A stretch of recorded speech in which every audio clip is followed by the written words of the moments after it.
Сәлеметсіздер ме?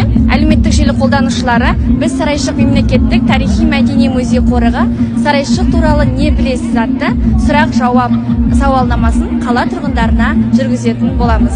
Ендеше тарихқа бірге үңілейік. Сарайшық туралы Сарайшықтың қай ғасырларда өмір сүрген білесіз бе? Алтын Орда?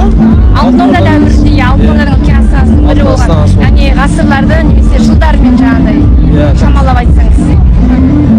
Қазақ хандығы құрылмастан бұрын болды, демек, значит, 1200-1100 жылдар. Дұрыс айтасыз, 1200, яғни ғасырмен аударғанда 13-14 ғасырлар. Дұрыс айтасыз.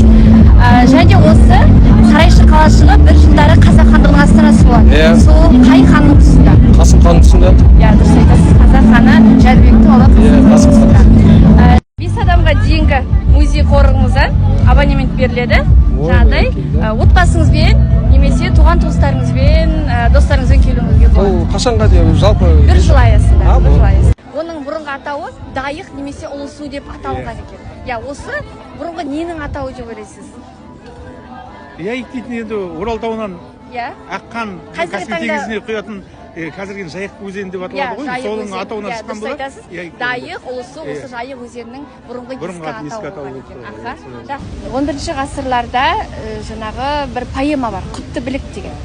11 ғасырларда бір атақты, дұрыс айтасыз, Жүсіп Баласағанның поэма. Деп тұрған кезде жаңағы белгілі бір жаулардың келуімен қиратылады.